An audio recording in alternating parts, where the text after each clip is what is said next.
Dear viewers, आज के इस लेक्चर में हम सीखेंगे लेयर मास्किंग करना। जिस तरह से आपको नज़र आ रहा है कि मैं यहाँ पे क्लिक कर रहा हूँ तो मेरे पास एक बैकग्राउंड में पिक्चर यहाँ पे शो हो रही है, तो इसे कहते हैं लेयर मास्किंग। तो ये आप कैसे अप्लाई करेंगे, किस तरह से आपने इसको बनाना है, आज के इस लेक्चर में हम ये सीखने वाले हैं।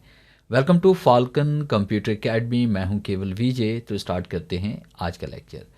सबसे पहला काम क्या करना है कि आपने पिक्चर्स को ओपन कर लेना है। यहाँ मैं रिसेट से कर लेता हूँ। तो मैंने दो पिक्चर्स को यहाँ पे ओपन किया हुआ है। एक पिक्चर ये बैकग्राउंड वाली है और दूसरी पिक्चर मेरे पास यहाँ पे ये वाली है।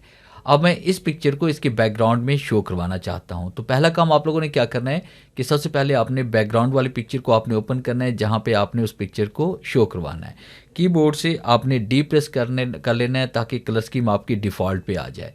और फिर उसके बाद आपने क्या करना है कि आपने इस पिक्चर पे क्लिक करना है और कीबोर्ड से कंट्रोल ए प्रेस करें, फिर इसके बाद कंट्रोल सी प्रेस करें, इसको कॉपी करें। कॉपी करने के बाद आपने बैकग्राउंड वाली इमेज पे आ जाना है और उसके बाद F4 प्रेस कर लें, या फिर आप यहाँ पे कंट्रोल वी भी प्रेस कर लेते हैं। मैं फ़िलहाल F4 प्रेस कर रहा हूँ और ओके क्लिक करता हूँ तो पिक्चर मेरे पास यहाँ पे ऐड हो जाती है।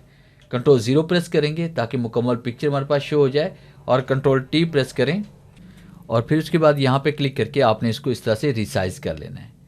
पिक्चर्स को रिसाइज़ करने के बाद फिर आपने डबल क्लिक करना है। डबल क्लिक करने के बाद फिर आप चले जाएंगे यहाँ पे, आपने लेयर पे चले जाना है। लेयर पे आने के बाद लेयर मास्क पे हम आएंगे। उसके बाद आपने हाइड लेयर पे क्लिक कर लेना है। हाइड ऑल पे हम क्लिक करेंगे, आपके पास जो लेयर्स होंगे वो यहाँ पे हाइड हो जाएंगी। फिर इसके बाद आपने क्या करना है, आपने टूल बॉक्स से ब्रश टूल पे आप क्लिक करेंगे और उसके बाद इसकी ऑपोसिटी आप यहाँ पे इसमें 100 करेंगे। उसके बाद फ्लो भी 100 करेंगे और यहाँ मोड आप इसमें नॉर्मल रखेंगे। अब जैसे यहाँ पे क्लिक करेंगे तो ये देखिए हमारे पास यहाँ पे लेयर मास्किंग अप्लाई हो रही है। तो बड़ी आसानी के साथ इस तरह से हम इफेक्ट्स क्रिएट कर सकते हैं। शादी ब्याह के जितने भी एल्बम वगैरह होते हैं या जो क्रिएटिव वर्क होता है वो इस तरह से बड़ी आसानी के साथ आप कर सकते हैं। तो ये था मेरा आज का लेक्चर, जिसे मैंने आपको पढ़ाया कि फ़ोटोशॉप के अंदर लेयर मास्किंग आपने किस तरह से करनी है। उम्मीद है आज के इस लेक्चर में ज़रूर कुछ नया सीखने को मिला होगा। वीडियो अच्छी लगी है तो इसे लाइक कीजिए और अपने दोस्तों के साथ शेयर कीजिए। मिलते हैं हम नेक्स्ट लेक्चर में, तब तक के लिए गुड बाय।